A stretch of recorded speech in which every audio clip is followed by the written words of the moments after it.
Bismillahirrahmanirrahim. Assalamu alaikum and welcome to Digital Pakistan Special. I'm Zoya Shoukat and today I'm honored to be joined by Mr. Geir Tonstol, the Director of International Labour Organization, Country Office for Pakistan. International Labour Organization has been an advocate for the rights of persons with disabilities, improving inclusive workplaces, and making sure that no one is left behind in the world of work. At Digital Pakistan Special, we aim to amplify the voices of the person with disabilities and making sure that every voice is heard. So we are very delighted to have this opportunity to discuss disability inclusion, employment, and the future of accessible work with Mr. Geir here. Mr. Geir, thank you so much for your time. Thank you for having me. Mr. Geir, as you know that globally, approximately 1 billion people live with disabilities, and many continue to face problems regarding employment and inclusion. In your perspective, how inclusive is Pakistan's workplace for the person with disabilities? Well, let me say up front that the world of work in Pakistan is certainly not inclusive enough when it comes to people living with disabilities.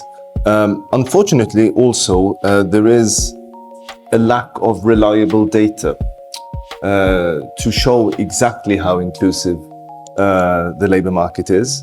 And we don't really know the exact picture, particularly when it comes to employment, when it comes to workplace accommodation of people with disabilities. However, we do know that Pakistan has made important legal and policy commitments. Pakistan has ratified several ILO conventions that promote inclusion of people with disabilities in the labor market, including conventions on discrimination. And this, of course, shows policy commitment. It shows an intention to make workplaces more inclusive. But there is still a gap when it comes to implementation of some of these provisions. We know that some provinces have introduced quotas. I think Punjab has a 3% quota, whilst other provinces have similar quotas. The real challenge, however, is in the enforcement of these quotas when it comes to awareness amongst employers, when it comes to making workplaces accommodative for people with different forms of disabilities. And it's also a challenge to sometimes match persons with disabilities with suitable jobs and skills. You know that many employers, they still view disability inclusion as a social responsibility rather than a business advantage. So what would you say to those employers that are still hesitant in taking the person with disabilities as their employees?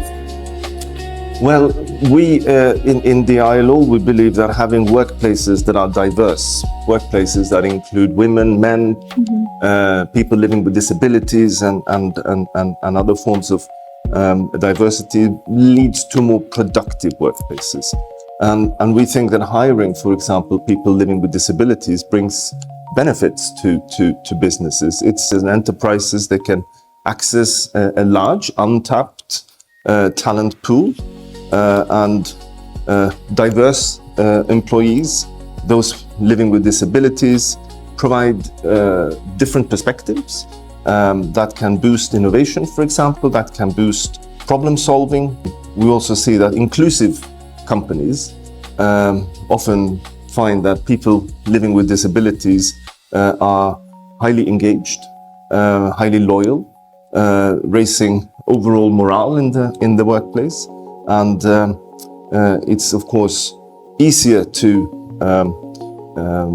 serve customers, as it were, and clients when a company or an enterprise reflects the diversity of society. So there is every good reason for employers and companies to engage people with disability. Sir, the ILO has introduced many disability inclusion strategies in different countries like Zambia, Bangladesh, Indonesia, etc. So what Pakistan could learn from those countries in regard to disability inclusion? Well, yes, you're quite right. There are many good practices globally, and many countries have strong legal frameworks in place. Many countries have quotas for people with disabilities in the world of work. This is a good anti-discrimination practice.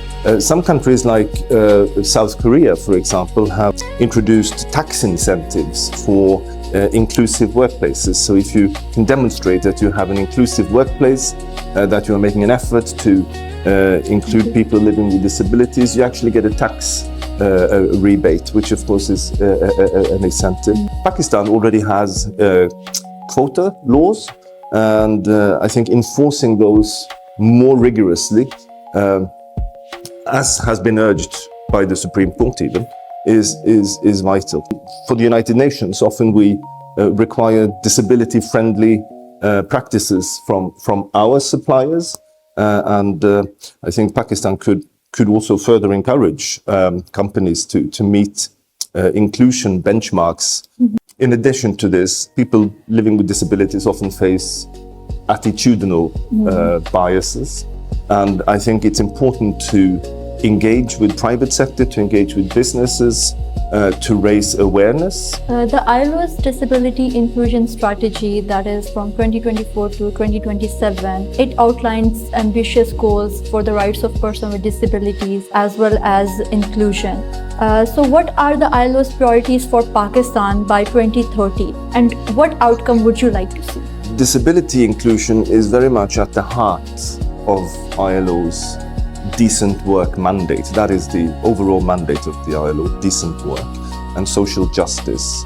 And our global strategy on disability inclusion is, of course, well aligned with the United Nations Leave No One Behind commitment and the UN Disability Inclusion Strategy. So what we try to do in ILO is to have measurable targets, for example, through data and indicators that are available.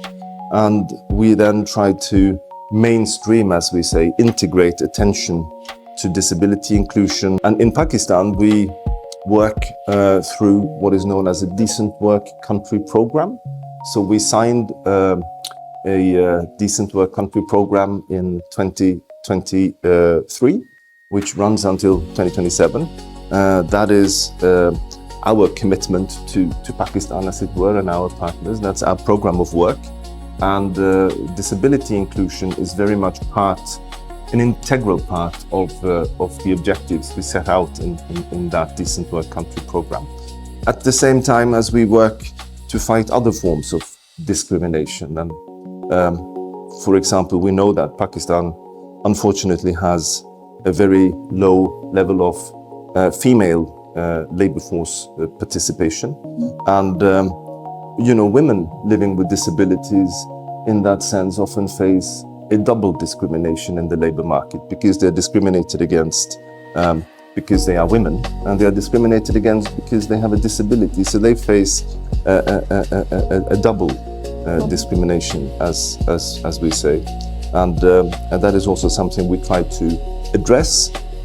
Improve opportunities, raise awareness, try to overcome some of those attitudinal barriers that prevent women with disabilities in particular to enter the labor market. Making sure that scholarships, for example, vocational courses, internship opportunities are encouraged for women with disabilities. Also encouraging that within the quotas that exist for people with disabilities, that there may be sub-quotas for women, for example, so that we can make sure that we truly leave no one behind. The policy change that are made today, or the policy changes, the policy decisions made today, they will shape the future opportunities for the generations of disabilities, of persons with disabilities. So what one policy change would you recommend that will bring the biggest change for these people? I think it's important to make sure that existing laws and policies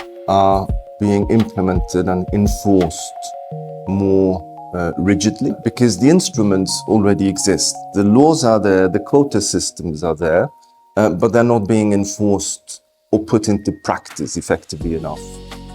So doing that is a key step in ensuring that people living with disabilities can access inclusive workplaces, and then providing technical guidance to employers, providing incentives to employers, and making sure that skills and vocational training are available to people with disabilities so that they can access the jobs that are in the labor market. Many young people, many youngsters, they with disabilities, they wanted to pursue their careers, but they face discouragement and barriers. So what one message would you like to give to them? Well, I think to young Pakistanis with living with disabilities, ILO firmly believes that no one should lose hope or hesitate to pursue their goals, and everyone has the right to work, to learn, and to contribute to society just like anyone else. I encourage young people to seek out existing support networks and connect with disabled persons organizations, advocacy groups, disability-friendly employers, and also be aware of your rights. Be aware of your legal rights, be aware of the quotas that exist, and the non-discrimination regulations that are enforced, and don't be afraid to assert your rights, and remember that many employers need your talents and are looking to build inclusive, diverse teams. Mr. Geir, thank you so much for sharing your insights and experiences with us. On behalf of Digital Pakistan Special, we really appreciate your time and the efforts that are made by ILO for the rights of disabled people and for empowering them economically. So thank you so much for your time. Thank you for having me. Thank you.